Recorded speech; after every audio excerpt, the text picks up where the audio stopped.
अल्लाह ऐसा शीरीनिस्तानाम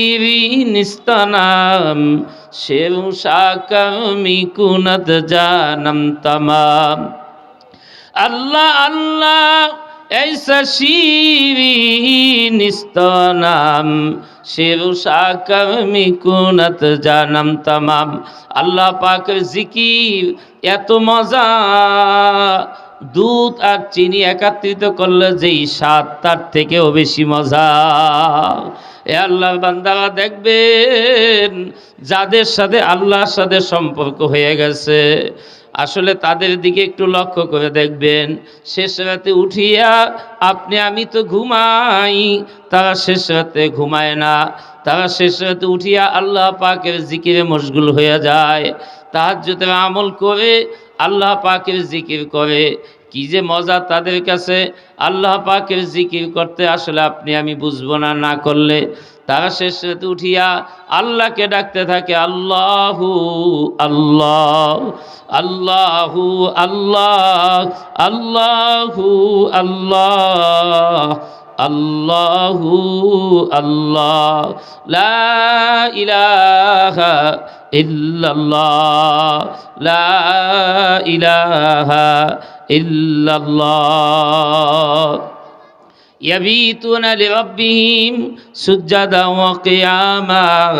আল্লাহ পাক রব্বুল আলামিন বলেন যারা আমার খাস বান্দা তারা শেষ রাতে এরকম রাত্রবেলা ঘুমায় না, এরকম রাত্রবেলা উঠিয়া রাত্র জাগ্রত থাকিয়া রবের সিজদা করে, নামাজ পড়ে, আল্লাহ পাকের কাছে কান্নাকাটি করে। ইয়া আল্লাহর বান্দারা এই জন্য শয়তান থেকে বাঁচার জন্য, শয়তানের ওয়াসওয়াসা থেকে বাঁচার জন্য আল্লাহ পাকের জিকির করতে হবে। আল্লাহ রাসূল সাল্লাল্লাহু আলাইহি ওয়াসাল্লাম বলেন লিকুল্লি শাইইন সিকালা ওয়া সিকালাতুল কুলুবি যিকরুল্লাহ। প্রত্যেকটা জিনিস পরিষ্কারের একটা ব্যবস্থা আছে, বস্তু আছে। ঘরকে ঝাড়ু দেওয়ার জন্য, ঘরকে পরিষ্কারের জন্য ব্যবস্থা হলো, যদি এরকমভাবে মাটির ঘর হয় ঝাড়ু দিয়া সেটাকে পরিষ্কার করতে হয়, যখন ওইটা টাইস হয় এরকমভাবে একটা ন্যাকড়া দিয়া মোছা দিতে হয়। এক একটার পরিষ্কারের ব্যবস্থা কিন্তু ভিন্ন রকম। ইয়া আল্লাহ বান্দা, আল্লাহ পাক রব্বুল আলামিন আপনাকে আমাকে একটা কলব দান করছেন, এই কলবটাও কিন্তু গুনাহের কারণে ময়লা হয়। যেমন আল্লাহ রাসূল সাল্লাল্লাহু আলাইহি ওয়াসাল্লাম বলেন আলা ইন্না ফিল জাসাদি মুযগা ইদা সলুহাত সলুহাল জাসাদু কুল্লু ওয়া ইদা ফাসাদাত ফাসাদাল জাসাদু কুল্লু আলা ওয়া হিয়াল কলব। আল্লাহ রাসূল সাল্লাল্লাহু আলাইহি ওয়াসাল্লাম ঘোষণা দেন, জেনে রেখো প্রত্যেকটা মানুষের মধ্যে আল্লাহ পাক রব্বুল আলামিন একটা গোশতের টুকরা দান করছেন, যেই গোশতের টুকরাটার নাম হলো কলব। এই কলবটা ভালো কখন থাকে? যখন এরকমভাবে এই কলবটার মধ্যে যখন কোনো গুনাহের কাজ যখন হয় না, কলবটা ভালো থাকে। আল্লাহর নবী বলেন যখন কলবটা ভালো থাকে তার থেকে যত কাজ বের হয় সমস্ত কাজগুলা ভালো হইয়া বের হয়। আর কলবটা যখন নষ্ট হয় তখন তার কাছ থেকে যত কাজগুলা বের হয়, অর্থাৎ আপনার আমার কাজ কি? আপনার আমার প্রত্যেকটা কাজ হলো আল্লাহর হুকুমকে মানা, রসুলের আদর্শের উপর চলা, কথা ঠিক কিনা? যখন আপনি আমি যে কোনো কাজ করব আল্লাহর হুকুম অনুযায়ী করব, এই কাজটা কখন করতে পারবো? যখন কলবটা ঠিক থাকবে, কথা ঠিক কিনা? আজান দিছে, আপনার আমার কলবটা ভালো, আপনার আমার কলবটা পরিষ্কার, ঘুমাইয়া থাকতে পারবো না, দৌড় দিয়া মসজিদে চলিয়া যাইব, মসজিদে যাওয়ার জন্য অস্থির হয়ে যাইব, এরকমভাবে কোরআন তেলাওয়াতের জন্য অস্থির হয়ে যাইব, এরকম জিকির আজকারের জন্য অস্থির হয়ে যাব, এরকমভাবে ওয়াজ মাহফিলের নাম শুনছি, যখন কলবটা ভালো থাকবে তখন এরকম ওয়াজ মাহফিলে যাওয়ার জন্য অস্থির হয়ে যাইব। এ আল্লাহর বান্দারা যখন কলবটা নষ্ট হবে গুনাহের কারণে, নবী বলেন যখন কোনো বান্দাবান্দি, কোনো আল্লাহর বান্দাবান্দি যখন একটা গুনাহের কাজ করে কলবটা হলো আয়নার মতো, ওই আয়নার মতো কলবের মধ্যে একটা দাগ পড়ে, আবার যখন আর একটা গুনাহ করে কলবের মধ্যে আর একটা দাগ পড়ে, আবার যখন গুনাহ করে কলবের মধ্যে দাগ পড়ে। এভাবে দাগ পড়তে পড়তে ওই কলবটা যখন কালো হয়ে যায়, দাগ দাগ হয়ে যায়, তখন তার কাছে নামাজ ভালো লাগে না, ভালো কাজটা ভালো লাগে না, নামাজ ভালো লাগে না, রোজা ভালো লাগে না, জিকির আজকার ভালো লাগে না, ওয়াজ নসিহাত ভালো লাগে না, এগুলা সবই তার কাছে খারাপ লাগে। কেন? কলবটা নষ্ট হয়ে গেছে। যেরকমভাবে দাগওয়ালা আয়নার মধ্যে যদি আপনার চেহারাটা দেখেন, আপনার চেহারাটা যতই সুন্দর হোক না কেন, ওই আয়নার মধ্যে দেখলে আপনি দেখতে পাইবেন যে আয়নার মধ্যে আপনার চেহারার মধ্যে দাগের অভাব নাই। আসলে বাস্তবে কিন্তু কোনো দাগ নাই, কিন্তু দাগ কিসের মধ্যে দাগ হলো? আয়নার মধ্যে। এই জন্য আপনার চেহারার মধ্যে দাগ বোঝা যায়। এ আল্লাহর বান্দারা, এভাবে অন্তরটা যখন ভালো না থাকে, দাগ দাগ হয়ে যায়, তখন নামাজ এটা ভালো জিনিস, তার কাছে নামাজ বিরক্ত লাগে। রোজা ভালো জিনিস, এই রোজা তার কাছে বিরক্ত লাগে। ওয়াজ নসিহাত ভালো জিনিস, এটা তার কাছে বিরক্ত লাগে। এ আল্লাহর বান্দারা, এই কলব যখন ময়লাযুক্ত হয়, এই কলবকে পরিষ্কারের জন্য একটা ব্যবস্থা আল্লাহ রসুল দিয়া দিছেন, জানাই দিছেন, আল্লাহও দিছেন, তার রসুলও দিছেন। আল্লাহর নবী বলেন, অসিকালাতুল কুলুবি যিকরুল্লাহ, এই কলবের ময়লাকে দূর করার মাধ্যম হলো আল্লাহ পাকের জিকির।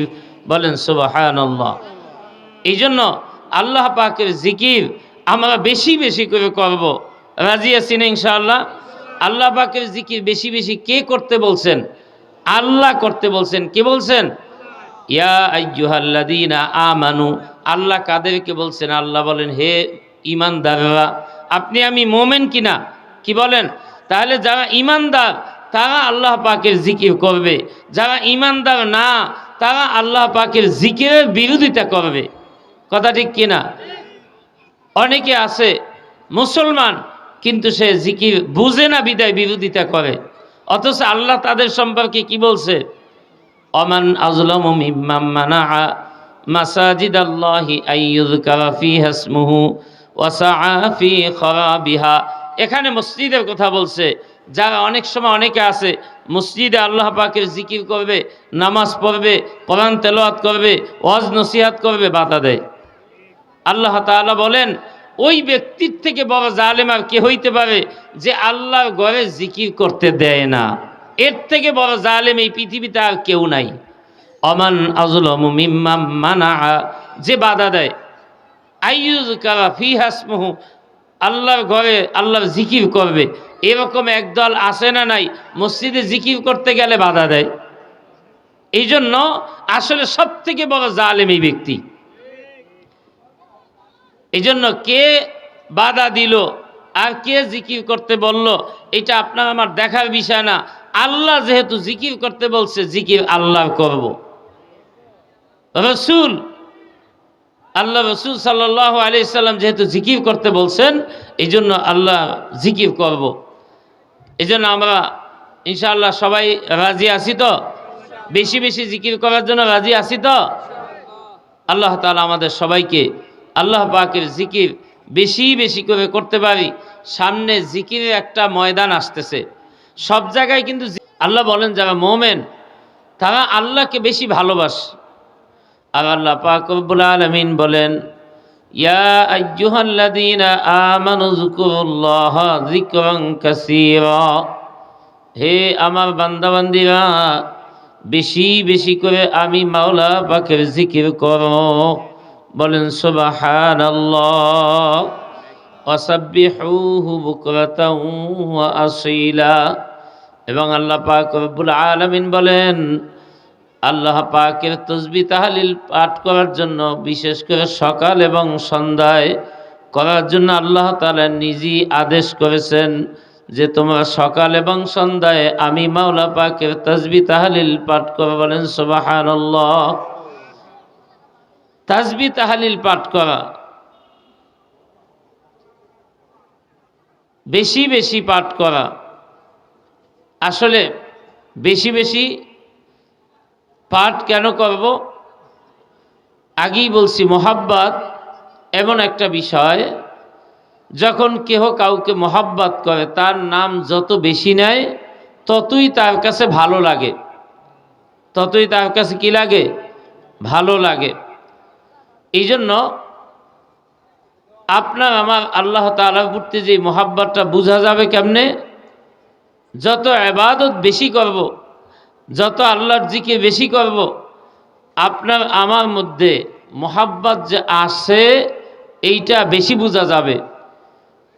কারণ আপনি আমি দেখি যে যাকে মহাব্বত করে তার আলোচনা বেশি করে। মান আহাব্বা শাইআন আকসারা যিকরা, যে যেই জিনিসকে মহাব্বত করে তার আলোচনা বেশি করে। যেরকমভাবে আপনি একজন বন্ধুকে বেশি মহাব্বত করেন, বেড়াইতে গেছেন আর এক জায়গায়, ওখানে গিয়েও তার কথা আলোচনা করতেছেন। আপনার মহল্লার ইমাম সাহেবকে আপনার কাছে ভালো লাগে, আপনি এক জায়গায় বেড়াইতে গেছেন, ওখানে তার কথা আলোচনা করতেছেন। আর যদি মহাব্বত না থাকে, আপনার সামনে যদি আপনার এলাকার হুজুরের কথা বলে, তখন আপনি বলবেন যে এইটা বাদ দাও, এটা কি দাও? বাদ দাও, কারণ সে শুনতে পাবে না, মহাব্বত নাই। আল্লাহ রাসূল সাল্লাল্লাহু আলাইহি সাল্লাম বলেন, আকসিরু যিকরাল্লাহ হাত্তা ইয়াকুলু মাজনুন। আল্লাহ বলছেন বেশি বেশি জিকির করো। আসলে বেশি জিকিরের কোনো সীমানা বলে নাই। আল্লাহ রাসূল সাল্লাল্লাহু আলাইহি ওয়াসাল্লাম একটা সীমানা বলছেন যে কত বেশি জিকির করবা, এত জিকির বেশি এত বেশি জিকির করো, ফাসিক ফুজ্জাররা জানো তোমাদেরকে দেখে পাগল বলেন। আকসিরু যিকরাল্লাহ, আল্লাহর নবী বলেন বেশি বেশি করে আল্লাহ পাকের জিকির করো। হাত্তা ইয়াকুলু মাজনুন, এত বেশি করবার লোকেরা জানো পাগল বলে। তোমাদেরকে লোকেরা জানো কি বলে? পাগল বলে। এই জন্য জাকারিয়া রাহমাতুল্লাহি আলাইহি তিনি এই হাদিসের ব্যাখ্যা লেখেন, একটা মানুষকে পাগল তখনই বলবে যখন জিকিরটা হবে জোরে এবং জিকিরটা হবে সব সময়। কথা ঠিক কিনা? আপনারা জানেন, আপনারা দেখেন, একটা লোক যখন সব সময় মুখের মধ্যে সে আওয়াইতে থাকে, কথা বলতে থাকে বিভিন্নভাবে, এরকমভাবে মুখ থেকে কি যেন বের হইতে থাকে, অন্য লোকে যখন তাকে দেখে বলে যে এই লোকটা মনে হয় পাগল হয়ে গেছে। এখানে দুইটা শর্ত, একটা হলো জোরে করতে হবে। জোরে করার উদ্দেশ্য এইটা না আজানের মতো জোরে, এইটা উদ্দেশ্য না, মধ্যম আওয়াজে, স্বাভাবিক আওয়াজে, অন্য লোকে শোনে মতো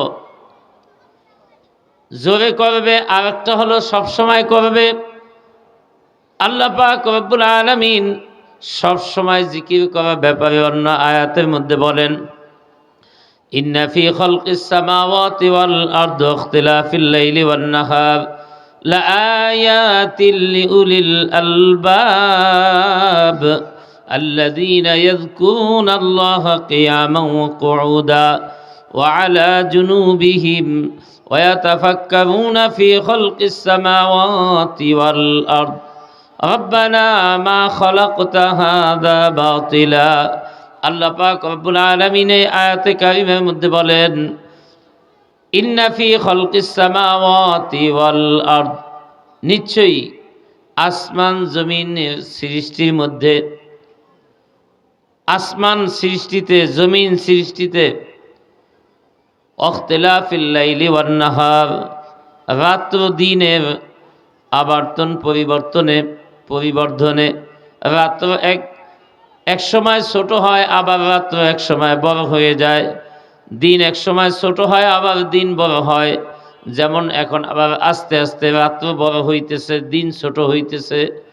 কিছুদিন আগে দিন অনেক বড় ছিল, রাত্র কি ছিল? ছোট ছিল। এখন আবার দিন কি হইতেছে? বড় হইতেছে। দিন বড় হইতেছে, রাত্র ছোট হইতেছে।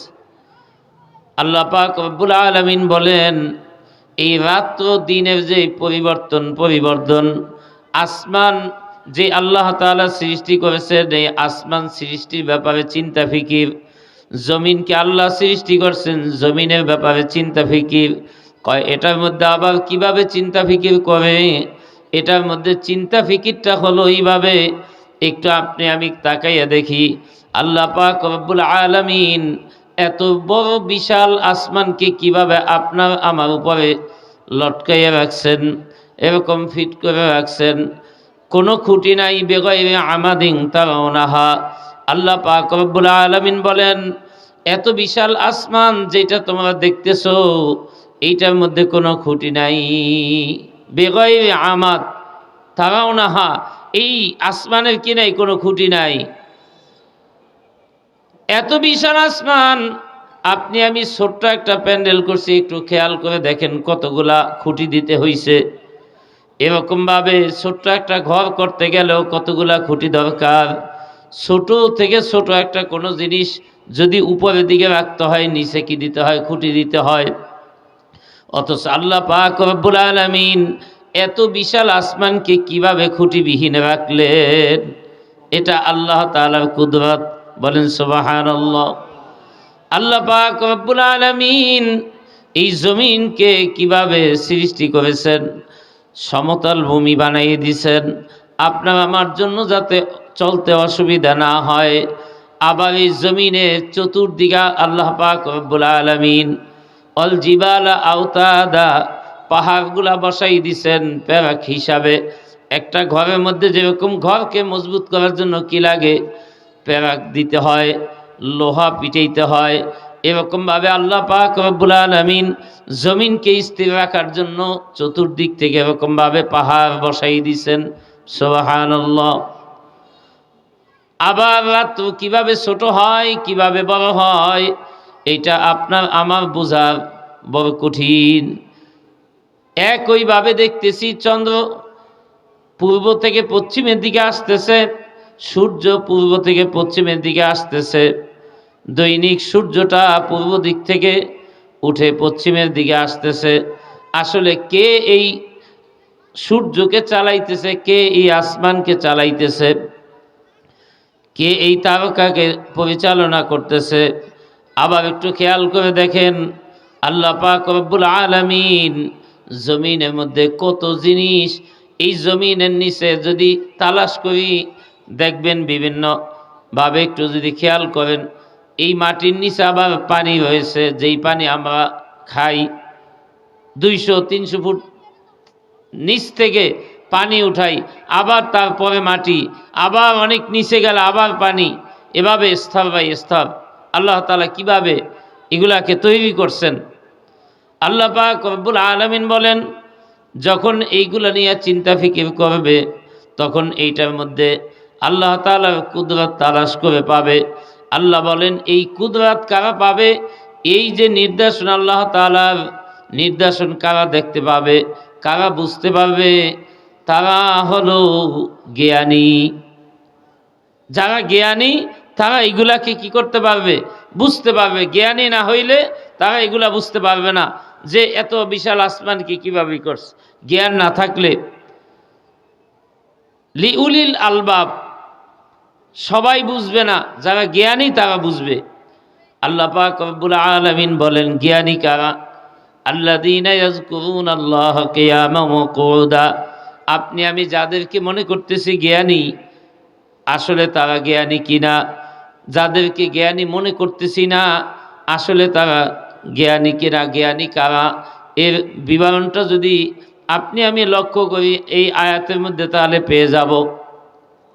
আল্লাহ পাক রব্বুল আলামিন বলেন আসমানটা যে আল্লাহর কুদরত, জমিনটা যে আল্লাহর কুদরত, গাছপালা যে আল্লাহর কুদরত, এরকমভাবে চন্দ্র সূর্য যে আল্লাহর কুদরত, এগুলা বুঝতে পারবে, এগুলা আল্লাহর কুদরত, এগুলা বুঝতে পারবে ওই সমস্ত আমার বান্দাবান্দিরা যারা জ্ঞানী।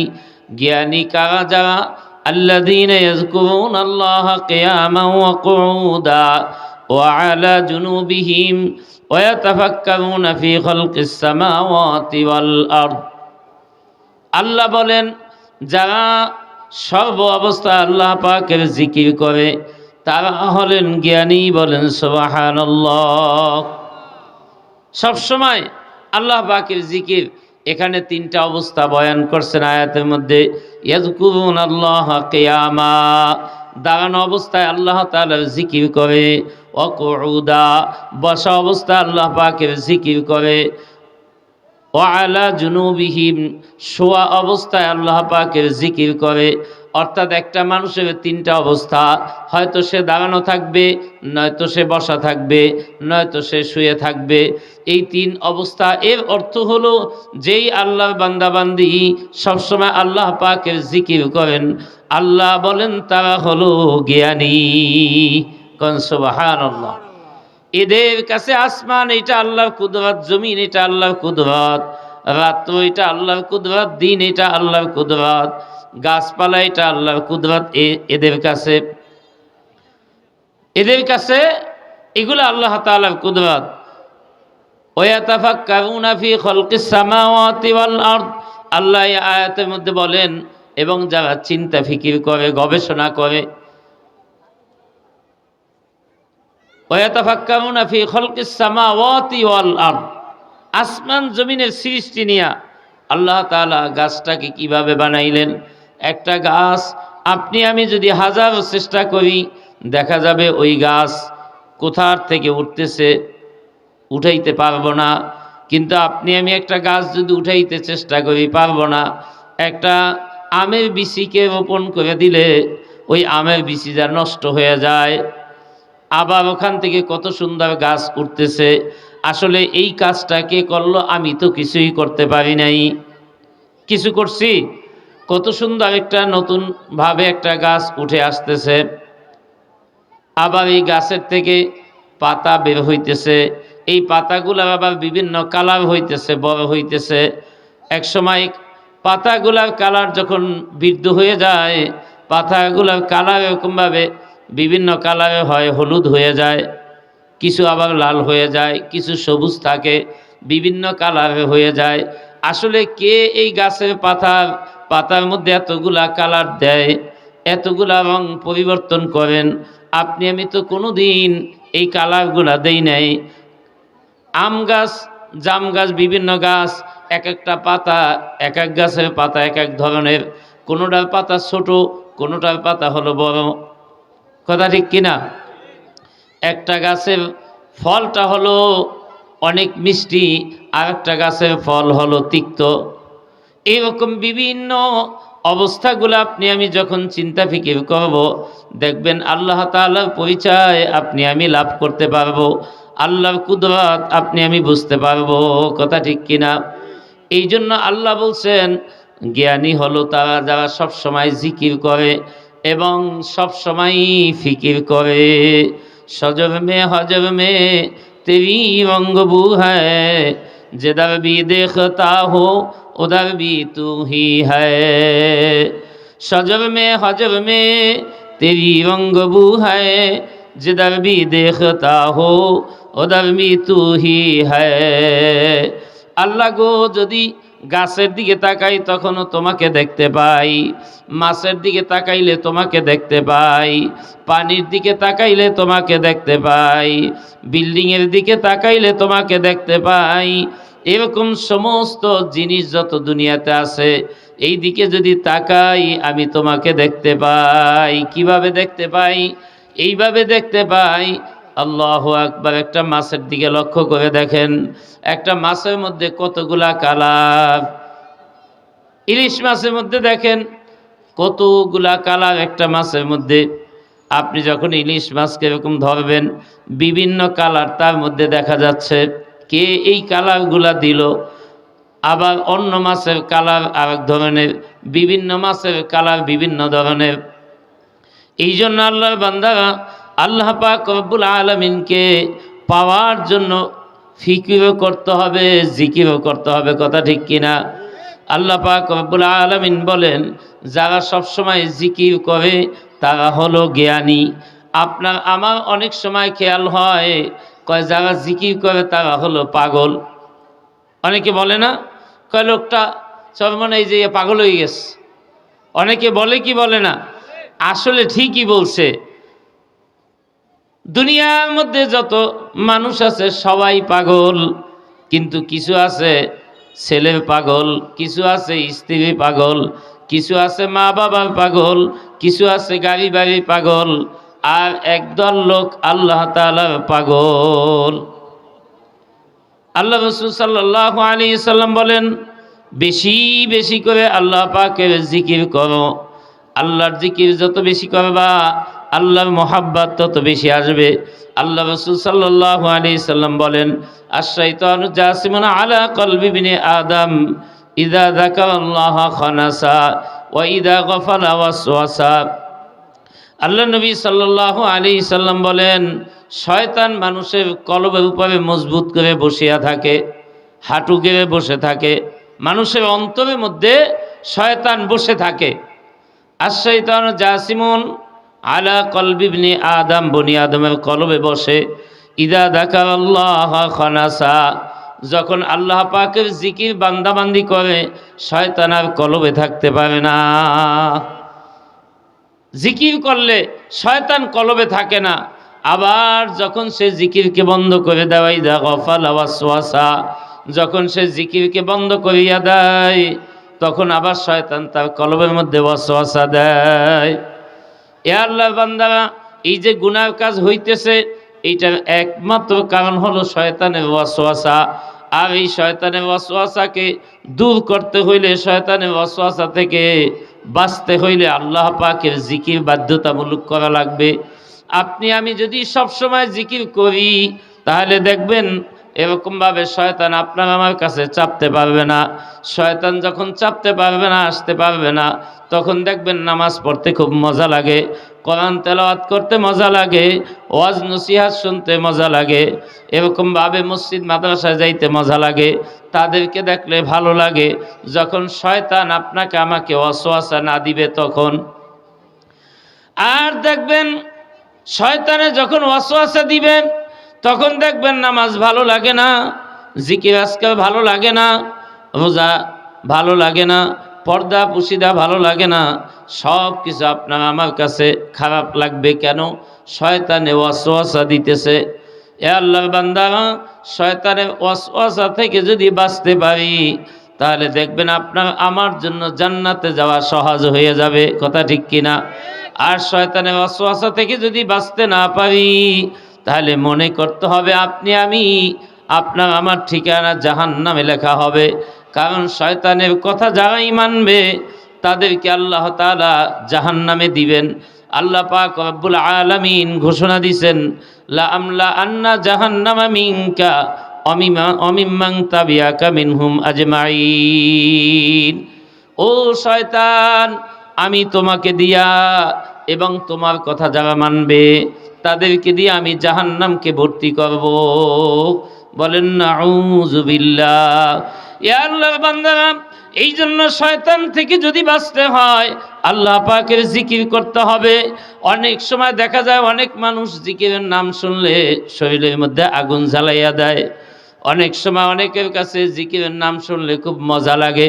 এ আল্লাহর বান্দা, ভালোভাবে বুঝবেন, শয়তান যখন কাউকে দখল করে, তখন তার কাছে জিকির ভালো লাগে না।